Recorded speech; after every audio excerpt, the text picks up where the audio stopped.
The content provided in this podcast is for informational purposes only and is not intended for a substitute for professional medical advice, diagnosis, or treatment. Always seek the advice of your doctor or other qualified health professionals with any questions you may have regarding your medical condition. Never disregard professional medical advice or delay in seeking it because of something you have heard on this podcast.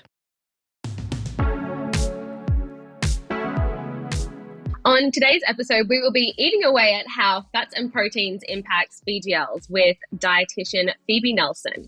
I'm your host, Isabella McGee. So as someone with diabetes, I've always been told about carbohydrates in foods, and that's always been at the forefront of my mind when I'm eating. You know, how many carbs does this have? Are they low GI or high GI? And because that's what we're told matters. However, sometimes even knowing how many carbs are in the food, and when I've eradicated every other variable I can think of, my BGL still hasn't been as smooth sailing as I expected after eating. And that is quite frustrating. And I wasn't always aware that it could be the fats and proteins in the foods that I'm eating having an impact on my BGLs. This is Life on the Level. If you're listening, you probably have or know someone with type 1 diabetes. We're here to give you the knowledge and encouragement so you can thrive. Join us as we dive into all things type 1, real experiences, expert insights, and practical strategies. So today I have an accredited practicing dietitian who also holds a graduate certificate in diabetes education, Phoebe Nelson, with me today to talk a bit more about fats and proteins and some diet considerations for type 1 diabetes.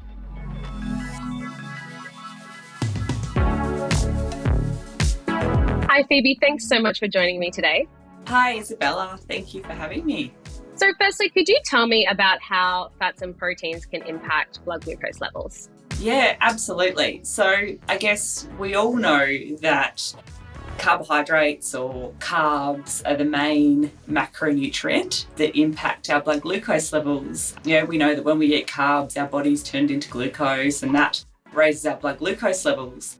But we've also found that protein and fat can impact our blood glucose levels too. And I'm sure a lot of people have already found that when they've eaten high fat, high protein meals and they're wondering what's going on there.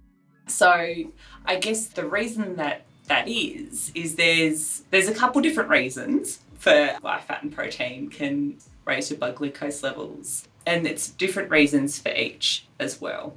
So for fat, that can actually slow down the digestion of a meal. So when we eat the food, it moves, goes into our mouth, down our esophagus, into our stomach, into our intestines, and then that's when it's broken down into its tiny little parts.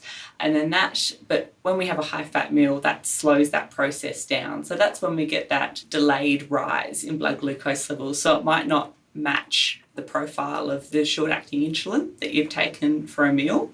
And then protein, on the other hand.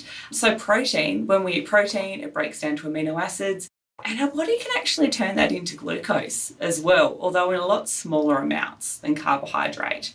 So on one hand, we've got fat that slows down the digestion and absorption of glucose into the bloodstream, and then we've got protein that's actually generating a bit of extra glucose too. So those two factors together, when we have a high fat, high protein meal, that can result in high blood glucose levels. It's really interesting because like we're always told, you know, that carbohydrates are the main thing that we should be looking out for, but then we do need to be aware of the other macros as well, I suppose. And with that, how can we determine what a high fat or a high protein food is? Yeah, absolutely. I guess in saying that, so the reason why we might not always be told about fat and protein is that it doesn't really apply to everyone too. It's pretty individual. Oh, interesting. Yeah, so pretty individual. Okay. So some people might say, you know, oh geez, whenever I have a pizza, I find my blood glucose levels really difficult to manage afterwards. Oh, pizza. Yeah, pizza, that's the classic one. The dreaded, classic pizza. Yeah. Yeah, but some people might say, oh, I have pizza, no worries. So it's pretty individual. So the best way to know if you do need to dose for protein, high fat meals is if your blood glucose levels are above your target range at 3 hours and 5 hours after a meal. So that's the best way to check. If you're 100% sure that you've counted your carbs accurately, but your blood glucose levels are still above the target at 3 and 5 hours, and you've had a high fat, high protein meal, then that's when it might be a good idea to consider dosing for fat and protein too. But, in terms of what high fat, high protein meals are, your standard things that you'd immediately think of, like burger and chips, steak and chips, fast food type meals that have a protein and a fat component like fried chicken. And then, it's your other things too, like with your Asian foods, like your curries that are like based with like coconut creams too. So it might be like a Thai green curry, it might be a butter chicken, those types of dishes. Also your other dishes too that you might have at home, like a lasagna or a shepherd's pie. They're quite high in protein and high in fat too because of the cheese component and the meat component as well. Pastas made with creamy sauces, or meats served with like a gravy as well, because depending on how the gravy's made, that can be quite high in fat. And of course meat has, depending on what kind of meat it is, has a bit of a high fat content as well. And then it's other things too, such as if you're going out for a brekkie, having like an eggs benedict too. You've got high protein from the eggs, but then high fat from the hollandaise sauce. So there's a few different options there, and it might not always be the meal that, you might not immediately think it's high fat, high protein. But it's always worth thinking about if you think, okay, my carb counting's on point, but my blood glucose levels are still above target in 3 and 5 hours. Could it be the fat and protein that's causing this blood glucose rise? Yeah, I guess with people who, like me, I look at the back of the packet and look at the carbohydrates, and that's how I sort of know. I can sort of tell what has a high carb amount anyway. But is there a certain number that I should be looking at in the fats that will make it be considered a high fat food? Yeah, there is. Same with protein as well, I guess. But yeah, absolutely. There is. So it tends to be if there's more than 30 to 40 grams of protein in a meal, and that's a meal that also includes carbs, or a meal that just has 50 grams of protein but no carbs. So I guess, an example of that, a meal that has more than 30 to 40 grams of protein with carbs, that might be steak, chips and a salad. But a meal with more than 50 grams of protein with no carbs, that just might be steak and salad. So, for example, steak and salad, you might think, I don't need to bolus for that because there's no carbs. But because it's got so much protein, that's when some people might see that they do need to bolus for it. I should say too, when we say 30 to 4 grams of protein, that doesn't mean you've got 30 to 40 grams of steak in there. That means that the actual protein component too. So that's when if you've got an app on your phone, if you're able to just look up how much protein is in that per 100 grams and have a bit of a guesstimate too, with that can be useful. And then when it comes to fat, generally a meal with more than 30 grams of fat in it is when people see the need. Okay, so is that 30 grams of fat per serving size? It is. Yeah, so if I'm looking at the back, yeah. Yeah. So when you're having some oil or butter, that's pretty much almost 100% fat. Yeah. So you can pretty much measure it out in that case and be like 30 grams of oil, 30 grams of butter. Okay. Yeah, that's going to perhaps cause a rise in blood glucose levels. I guess so with that, people can eat however they want, but is there a certain way people could be consuming these different types of macros to help with their blood sugars, or is there a certain order that we should consider eating foods for that? That's a great question. There's been a lot of talk about that. You've seen with social media influencers who promote different ways of eating. Yeah. That hasn't hit my algorithm yet, thank God. Okay. Lucky me. Okay. Yeah, lucky you. Yeah. But there isn't a strong evidence base to say that we need to eat foods in a certain order for them to have a certain impact on our blood glucose levels.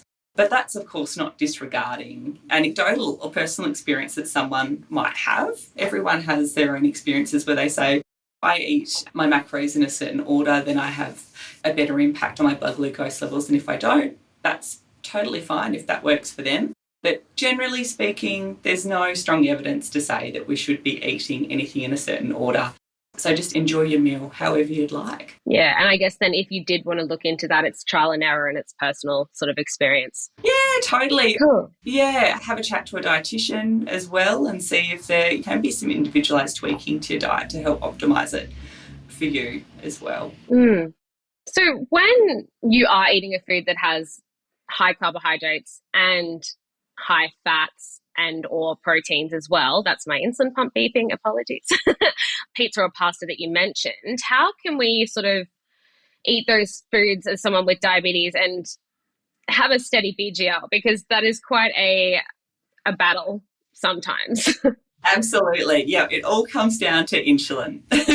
Yeah. Yeah. Surprise, surprise. Surprise, hey. So it is very individualised. So it's absolutely a conversation to have with your doctor, your diabetes nurse practitioner or credentialed diabetes educator about what the best approach is for you. And it also depends whether you use a pump or whether you use multiple daily injections too. So if someone uses a pump, there's options with how their insulin is delivered. So someone might go from using like a normal wave bolus to like a dual or square wave bolus with how their insulin is delivered. And that means the insulin, it's more likely for the insulin profile to cover the rise in blood glucose levels that you would get from a high fat, high protein meal. Mm-hmm. It does vary between health professionals and individuals what advice you'll be given and what works for you. Yeah. If someone's on multiple daily injections, there is a bit of a general recommendation out there of an additional 10 to 25% of your total insulin need based on the amount of carbs you need. So if you count, say, I normally have this amount of insulin for this amount of carbs, and then based on how many carbs are in the meal, then you add an extra 10 to 25%. And figuring out what that number is, well, again, that's the conversation with your diabetes health professional. And then taking that extra amount the 15 minutes before your meal. And then checking at that 3 to 5 hour mark to see if that does bring down your blood glucose levels. So trial and error again a bit. Trial and error, absolutely. Yeah. For meals that are only protein, so again, like that steak and salad scenario, the general advice for that, again, is a little bit different. And it is to take the amount of insulin you take for 1 unit of carbohydrate for every 50 grams of protein too.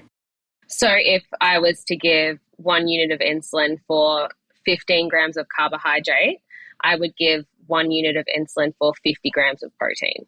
Yeah, that's it. Yeah. Okay. You're having 100 grams of protein, then taking 2 units of insulin. Okay. Yeah. That's good to know. Interesting. Yeah. So while we do have you on the podcast today, we're going to change up a little bit. I know some people use certain diets to help manage their diabetes.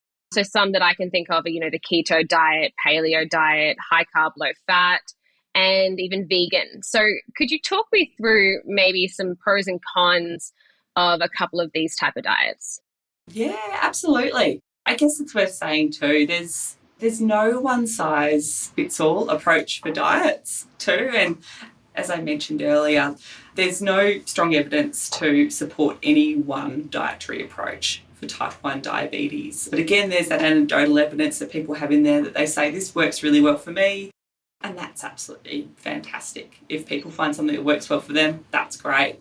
But I guess one that we do often see, the high-fat, low-carb diets, they're pretty topical, they're pretty popular. Yeah, I did do that one for a while actually, and for me it worked really well, but I think that was also because I was very aware of what I was eating and the amount that I was eating, and there was no sort of variable in the amount of carbs that I was eating or the type of food. So I wonder if my body just liked that less variability in what was happening, but if it works, I suppose. Well, that's it. Some people say that it works really well for them. But yeah, unfortunately, we haven't seen that evidence on a large scale in studies to make that general recommendation. Yeah, a lot of people report really good results. If you do think a low-carb diet is something that I would like to try, I would encourage chatting to your diabetes health professional, a dietitian, about it to find, is it suitable for you, and the best way to go about it too, because what we really, with food, we want to make sure that we're meeting all our nutrition requirements, that our body's getting all the nutrients and fuel it needs to live every day and have energy to live every day and be healthy. So sometimes when we're reducing certain food groups or cutting things out, some nutrients can be compromised. So it's worth definitely checking in with a dietitian to make sure that you can still tick all those boxes.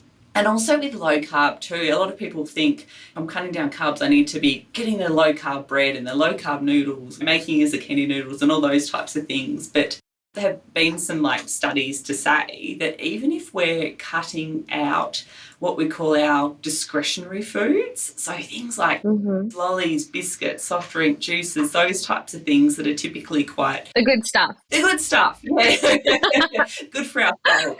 Yeah. Yeah, if we're cutting out those things or reducing our intake of them, we can actually reduce our carb intake by up to 70 grams a day.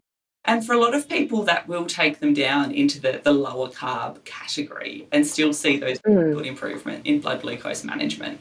So that can be something, if you're thinking, okay, maybe this is something I want to try, considering how many discretionary foods you're eating first. Yeah, that sort of makes sense because a lot of it is quite high in carb and sugar. So yeah. I guess if you take away that, that would pretty much solve a lot of my issues there, I think. But I guess what about a vegan diet if someone was to consider going on a vegan diet? Yeah. So vegan diets, we'll also see lots of people wanting to cut out animal products from their diet, whether it's for, ethical reasons or environmental reasons.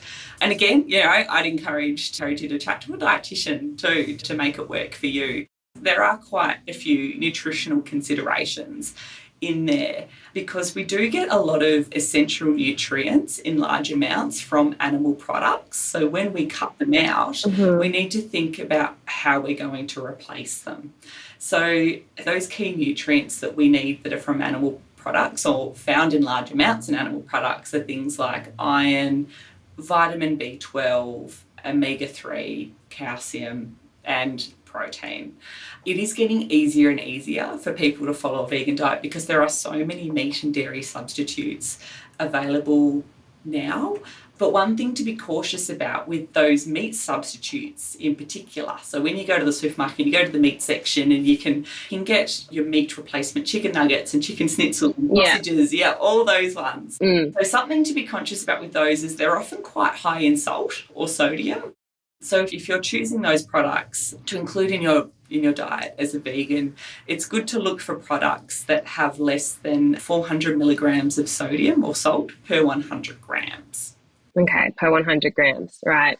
And I guess that's not to say that we can't find a lot of those nutrients in other foods that aren't animal products. I guess it's just to be more aware that you may be lacking in it substantially because you've just cut out those animal products. Yeah, absolutely. That's it. Yeah. You can get protein really easily from plant-based products such as, your legumes, chickpeas, lentils, kidney beans, 4-bean mix, baked beans. They're really high in protein, as well as things like nuts and tofu. And nuts and tofu are really high in iron as well. And we often associate iron with red meat, but in fact, things like your whole grain breads, your breakfast cereals, your dark green leafy veg, and your legumes, they're really high in iron too. We can get enough iron if we have a variety of those types of foods in our diet and when following a vegan diet. Something that can help if you're not getting any animal-based sources of iron is to have some food high in vitamin C with your iron-rich food because vitamin C helps your body absorb your iron in that. Yeah, I've heard that you take vitamin C with your iron supplements because it helps absorb it. Yeah. Yeah, whether it's a small glass of 100% orange juice or a piece of fruit, that can definitely help your body absorb more iron. And then things like with calcium, if you're having a plant-based milk alternative, most of them are fortified with calcium now. It's good just to check on the label to see in the ingredients list that they've had that it's been fortified with calcium. And that'll help you meet all your calcium requirements.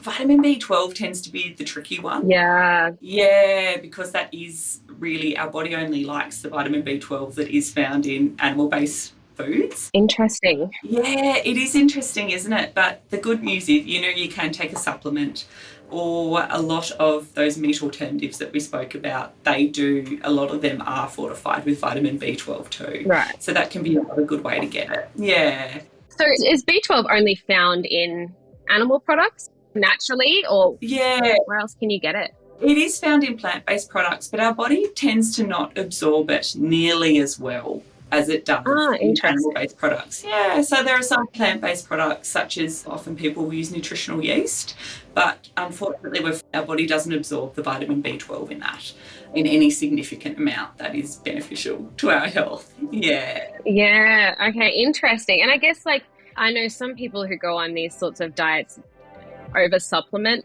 because they are scared that they are deficient in some foods or whatever. But what would you sort of say around that and around just jumping to supplements straight away?